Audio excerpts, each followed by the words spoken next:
미국도 미국 의사들이랑 약사들 보면 이렇게 필기체로 막 써요. 처방전에 못 알아봐요. 우리는 자기들끼리 알아보는 필기체가 있는데 그런 거예요. 니네 알아보지 못하게 하려고요. 한글도 똑같은 것 같아. 그 사람들 막 날려 쓰는데요, 못 알아보죠. 우리는 약사는 알아보고 약 지어주죠. 그런 개념으로 이딴 식으로 해놨는데요, 효소결합 면역 흡착 띄어쓰기 해주면 되게 어려운 말 아니에요.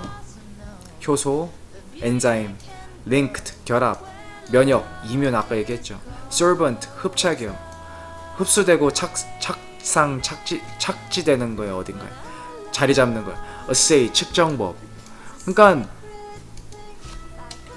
의학사전에 이렇게 나와도요, 겁먹지 마시라고 말씀드린 거고요.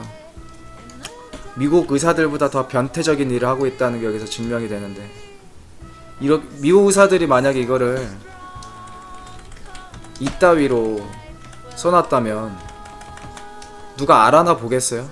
이렇게 하면 아마 소비자단체에서 난리 날 거예요. 저거 나쁜 놈들이라고. 그러니까 얘네들도 그 정도 짓은 안 하거든요. 그냥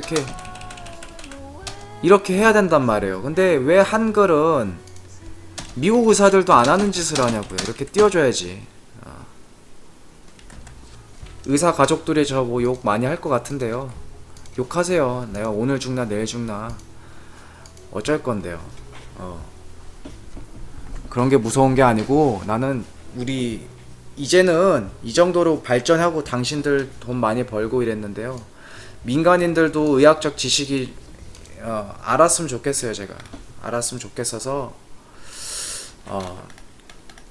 좀 이제 독점하지 말라고요. 지식을 너무 비겁한 짓이잖아요. 당신들이 비즈니스를 독점하는 건 상관없어요. 뭐 이국종 의사님과 싸우고 이런 거 뭐 쫓아내고 당신들 맘인데요. 제발 지식을 공유하는 거 정도는 좋지 않나요? 예. 어차피 할 사람은 의사하고 어차피 안 할 사람은 의사 안 해요. 알려줘도. 근데 최소한 이렇게 알아볼 수 있게 해달라고요. 예.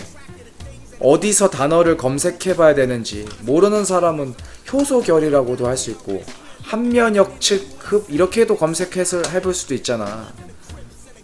그러니까 적어도 검색은 해볼 수 있게 해주라고요. 이렇게 제발 이제는. 알았어요? 그래야지 좋은 의사란 소리 들을 거 아닙니까?